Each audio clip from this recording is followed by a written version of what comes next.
I'm Taylor with Concierge Physical Therapy Services, and today I'm here with my husband Connor, who has so very nicely agreed to be my patient for the day. So what I'm going to talk to you about in this video is actually how to manage stairs when you are non-weight bearing on one leg. So today, Connor, you have an injured, what foot are we doing? Right. So he has an injured right foot. He is non-weight bearing, which means he has to keep that foot completely up off the ground. Now, our setup here, we have 2 steps from the garage into our house with no railings on either side. That is a very common setup for a lot of people's homes. You can apply this same information, whether it be 1 step or 5 steps, but ideally you're only going up a couple steps using this method, because as you'll see in a few minutes, it can be a little bit nerve-wracking for the person actually doing it. So when going up the steps with the walker, especially 2 right in a row, we're actually going to have Connor go up backwards. So Connor, what you're going to do, again, you're keeping this right leg completely off the ground. Let's come a little bit more towards the middle, so do a little hop towards me. Okay, he is going to pull this walker all the way back so that it is touching the step. Now, really hold that leg up. Okay, what I'm going to do, I'm putting my hand in the middle crossbar here. He's going to push down through his hand and hop up onto the step. Good. So you'll notice he did once he was on the step, he actually did a couple hops backwards, and that's exactly what we want, so that he is firmly on the step. Pull that leg up more. Okay, you're non-weight bearing. Yep. All right, now here gets to be the hard part. I don't want him to hop up another step from this position, because then his weight's going to be way too far forward. So we are going to, together, pick up this walker at the same time and move it up to the next step. So on my count, 1, 2, 3.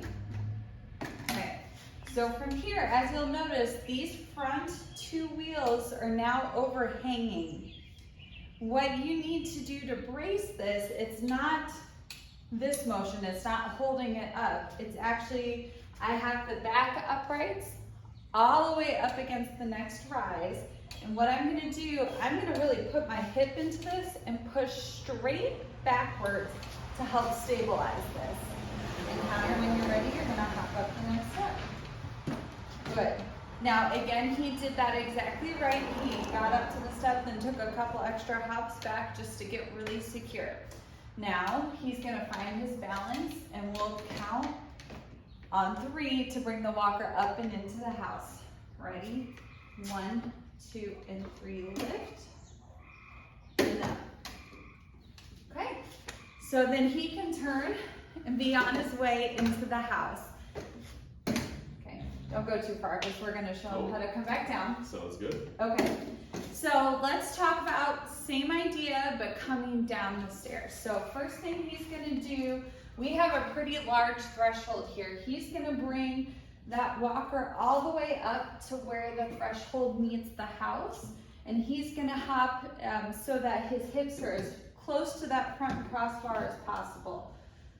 Now we'll count together, and on the count of 3 we will slowly bring the walker down to this next step. Ready? Yep. Find your balance. Yep. 1, 2, 3. Relax it just a little bit so that I can push it straight back. And just as before, we're pushing the back uprights all the way up against the rise, and I'm sticking my hip into this. The first thing he's going to do is take a couple hops forward so that he's on the edge of the step, and then he's going to bring this foot forward and just hop down. Good. Let me know when you have your balance. I have my balance. Okay. Next thing, together on the count of 3, we'll bring the walker down. 1, 2, and 3. And again, I'm stabilizing here, and he's going to go ahead and hop down. Okay. How'd that feel? Pretty good. Okay. So as you can see, when those front 2 wheels are overhanging, even though he did great, it is a little nerve-wracking for the person actually doing it. So if you only have 2 steps in, I'm gonna quick show you a little trick to help things. I brought a kitchen chair up to the edge, and I am purposely facing this so that the back is this way, and when he comes and moves into the rest of the house, we want him going this direction. So I have it with the back away from the direction we want to go. So for this, pretty similar setup, Connor, let's go ahead and back on up. You're non-weight bearing on that right leg again, so he's gonna do that first little hop up onto that step. However, now instead of us picking up this walker and putting it on the next step, Connor, you're gonna reach back for that chair with both hands, and you're just gonna sit, okay? So he doesn't have to do that last up into the house. He just kind of sits in the chair. Now from here, go ahead and spin your feet so that you're facing the direction you want to go. I'm going to pick up this walker and we're going to kind of maneuver it so that it's in front of him. Well, up here.